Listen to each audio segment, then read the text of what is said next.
Hello food lovers, welcome to our channel. నేను మీ రాణి Eramsetti. Friends, ఈరోజు ఒక బంగాళదుంపతో అరకప్పు అటుకులతో చాలా టేస్టీగా క్రిస్పీగా ఉండే టీ టైమ్ స్నాక్స్ రెసిపీ చేసి చూపించబోతున్నానండి. టీ టైమ్ స్నాక్స్ అంటే పెద్దవారు మాత్రమే తినేవి కాదండి, చిన్నపిల్లలు కూడా చాలా ఎంజాయ్ చేస్తూ ఇష్టంగా తినొచ్చు. టొమాటో సాస్తో సర్వ్ చేసుకుంటే వారందరికీ కూడా చాలా బాగా నచ్చుతుంది. ఆ ప్రాసెస్ అంతా చూద్దాం. వీడియోని ఫస్ట్ నుంచి లాస్ట్ వరకు చూడండి, మధ్యలో స్కిప్ చేయకుండా చూడండి. అలాగే ఛానల్ని ఫస్ట్ టైం వాచ్ చేసిన వారు సబ్స్క్రైబ్ చేసుకుని పక్కనే ఉన్న బెల్ బటన్ క్లిక్ చేయండి. నేను పెట్టబోయే రెసిపీస్ అన్ని మీ ఫోన్కి నోటిఫికేషన్కి వస్తే ఏ రోజు రెసిపీ ఆ రోజు ఓపెన్ చేసి మీకు నచ్చిన రెసిపీస్ని కుక్ చేసి ఫ్యామిలీకి సర్వ్ చేయండి. ఇన్స్టెంట్గా చేసుకునే రెసిపీస్ని, తక్కువ ఇంగ్రీడియంట్స్తో చేసుకునే రెసిపీస్ని చూపిస్తాను. అవన్నీ కూడా మీకు నచ్చుతాయి. ఇక ప్రాసెస్లోకి వెళ్ళిపోదాం. ముందుగా 2 బంగాళదుంపలను తీసుకుని కట్ చేసుకోండి. శుభ్రంగా కడిగిన తర్వాత ఒక గిన్నెలోకి వేసుకుని వాటర్ పోసుకుని కొంచెంగా సాల్ట్ వేసుకుని గిన్నెకు మూత పెట్టుకుని కుక్కర్లో పెట్టి 3 విజిల్స్ వచ్చేంత వరకు ఉడికించండి. ఉడికిన తర్వాత చూద్దాం.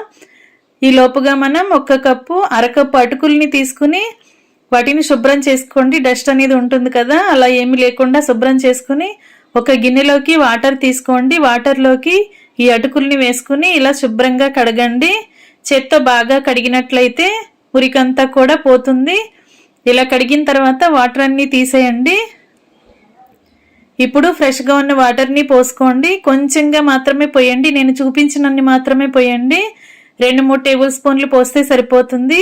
అవన్నీ పోసిన తర్వాత అటుకుల్ని మూత పెట్టుకుని నానబెట్టండి. ఒక 5 నిమిషాలు నానినట్లయితే అటుకులన్నీ వాటర్ని బాగా పీల్చుకుంటాయి. తర్వాత చూద్దాం. ఈ లోపుగా మనం బంగాళదుంపని ఉడికించాం కదా, దానిలో ఉన్న వాటర్ అన్ని తీసేసి పైపీలంతా ఓపెన్ చేసుకుని ఇలా చూపిస్తున్నానండి. చల్లారిన తర్వాత చూపిస్తున్నాను.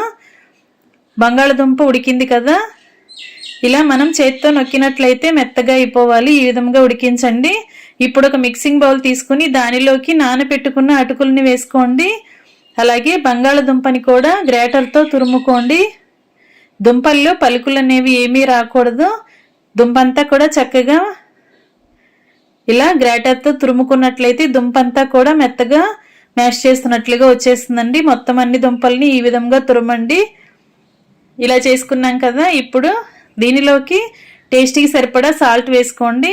మీ ఘాటుకి తగ్గట్టుగా కారం యాడ్ చేయండి. నేను 1 టేబుల్ స్పూన్ కారం వేశాను. అలాగే 1 టీ స్పూన్ ధనియాల పొడి, 1/2 టీ స్పూన్ జీలకర్ర, 1 టీ స్పూన్ అల్లం వెల్లుల్లి పేస్ట్ వేసుకోండి. అలాగే 1 టేబుల్ స్పూన్ గరం మసాలా కూడా వేసుకుని 1/2 టీ స్పూన్ వాము వేసుకోండి. ఇప్పుడు 1 అరకప్పు శనగపిండి, 1/2 కప్పు బియ్యం పిండి వేసుకోండి. పొడి బియ్యంని మరపట్టించుకున్న పిండి.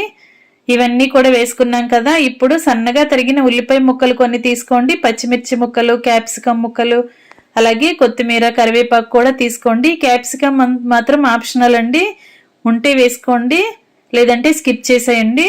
ఇప్పుడు మనం అన్నీ వేసుకున్న మిక్సింగ్ బౌల్లోకి ఉల్లిపాయ ముక్కలు, పచ్చిమిర్చి ముక్కలు, క్యాప్సికం ముక్కలు, అలాగే కట్ చేసి పెట్టుకున్న కొత్తిమీర, కరివేపాకులు కూడా వేసేసుకుందాం.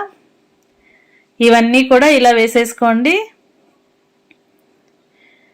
ముందుగా మనం పొడి ఇంగ్రీడియంట్స్ అన్ని పిండిలో బాగా కలిపినట్లయితే అన్నీ కూడా కలిసిపోతాయండి. శనగపిండి, బియ్యం పిండి కూడా బాగా కలుస్తుంది. ఇప్పుడు చేత్తోని మనం అటుకుల్ని మ్యాష్ చేస్తున్నట్లుగా కలపండి. అటుకులు బాగా నానాయి కదా, మనం చేత్తో కలుపుతుంటే ముద్దలాగా వచ్చేయాలి. ఈ విధంగా బాగా పిండిని ప్రెస్ చేస్తున్నట్లుగా కలుపుకొని కొంచెంగా అవసరానికి తగ్గట్టుగా మాత్రమే వాటర్ పోయండి, ఎక్కువగా పోయొద్దు.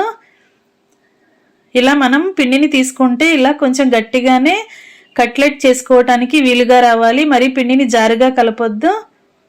ఈ విధంగా కలిపి పెట్టుకోండి.